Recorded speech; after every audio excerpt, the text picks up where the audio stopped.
What's up guys, it's me Jeremy, and with the major changes and hype around the item, I thought I'd take a look at the new Black Cleaver. Let's get started.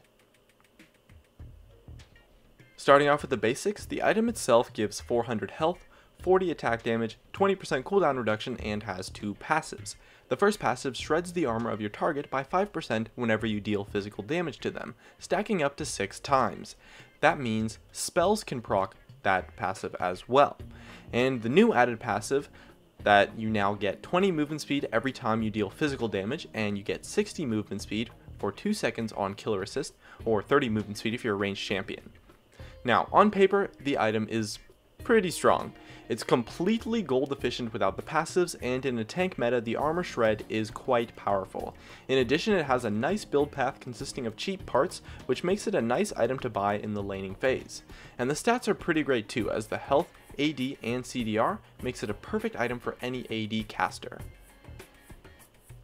Now, compared to last patch, Black Cleaver has had the health and CDR on it doubled, at the cost of giving up the flat armor pen and lowering the attack damage on it by 10.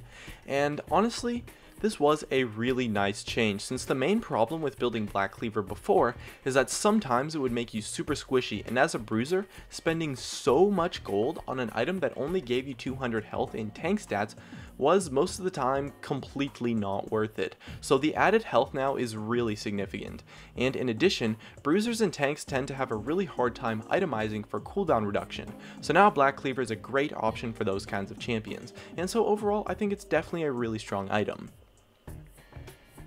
However, it does have a hard time fitting into the AD carry builds since it doesn't give enough raw offensive stats, so it's not one of the best items for them, and it's more of a slightly tanky utility item, kind of comparable to something like Bloodthirster with a little bit less damage and a little bit more tankiness, so you could definitely build it on AD carries, just likely as a 4th or 5th item.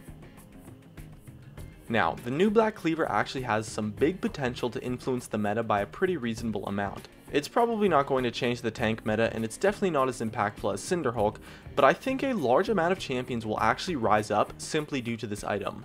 Black Cleaver has always been this kind of utility AD caster item that the game was most of the time really missing, and now that it gives a lot of health and is amazing for bruisers, champions who can reliably build this in their build path have gotten a really big buff now due to how much they can benefit from Black Cleaver.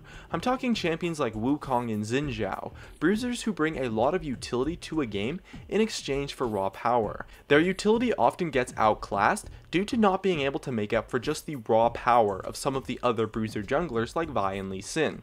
Now, whether or not those champions will be played jungle is a different story, but this Black Cleaver item gives a lot of power to AD bruisers and AD casters with the changes, and the tankiness and utility that the item brings to kits just does so much and will really help out quite a lot of unpopular champions right now. And I mean, the stats are there. Wukong and Xin Zhao's win rates have both gone up by a pretty decent amount after that last patch, as did a few other champions who benefit from Black Cleaver really well. I think we can expect to see these kinds of champions a lot more now, and so the item has opened a pretty reasonably sized window for bruisers and AD casters to succeed in this tank meta, which is awesome. Anyways, my name is Jeremy, and that's for my video on the new Black Cleaver. Hey guys, it's me Jeremy. Thanks for watching my video. If you enjoyed it, definitely make sure to hit that like button so I can tell, and if you're interested, definitely check me out on all the socials, of which you can see over there. And if you really enjoyed the video, make sure to subscribe for some more awesome content in the future, as well as you can check out some of my other videos up here and over there. Anyways, that's going to be it. Thank you so much for watching, and of course, I'll see you guys next time.